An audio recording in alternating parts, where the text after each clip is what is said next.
It's Olympic time. What's going through your head in this final countdown? Just kind of relaxing and kind of getting in the groove of some fast speeds. Training here in Park City is great because we can hit the closest speeds to what we will be at in Whistler.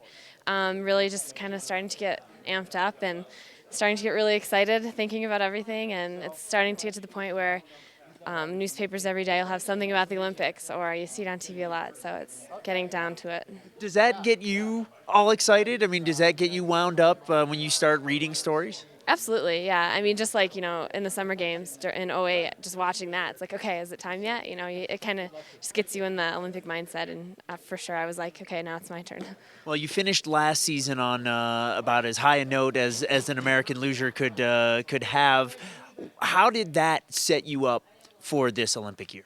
It put me in a good spot, like mentally. I knew I could perform up there with the best in the world. And, it gives you that little bit of confidence. But at the same time, I didn't change anything. I didn't, alter any of the way I train or compete or anything. And it just kind of gave me that. I think the little bit of extra confidence that it gave me helped this season because the consistency was there. And that race, I put two runs together under extreme pressure, and I performed when I needed to. And knowing that I could do that once, I can do it again for sure, hopefully. So. And what is it going to take to duplicate that, to have that two perfect runs again? Flawless sliding, it's a really tight competition. There's a lot of girls going in that are really fast, so it's going to have to take near perfect runs. We have 4 runs for the game, so it's going to be 2 days of, no mistakes, and I'm really excited, and hopefully I can do it.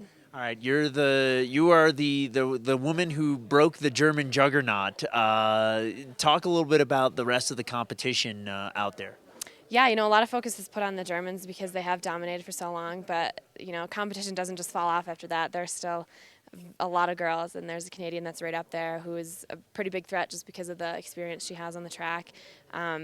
There's 2 Austrians within the top 10 all the time, and Russians that have gotten really fast this year, Ukrainians that, you can never count out, and there's always, the 1 or 2 people. My teammates aren't slow, so I think it'll be a very interesting and exciting race. And in the World Cup last year, times were really close and fast, so it'll be a great time, I think. What do you think about this track?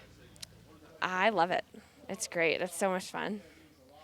You just like going faster than anybody's ever gone before? Yeah, it's great going fast and being able to get to the bottom and knowing you had a good run. It's so satisfying, and it is a challenge sometimes. So overcoming that it's like, okay, this is what I do the sport for. What are you hoping to get out of this Olympic experience? A medal. I mean, people say, they just want to go and do their best. And obviously, I want to be satisfied with my race and do as well as I can. But when it comes down to it, I think everyone goes in wanting to win. I don't know a competitor that doesn't. So, yeah, I think it would be. I've been on the podium a couple times this year, and doing it at the Olympics would be the icing on the cake for sure.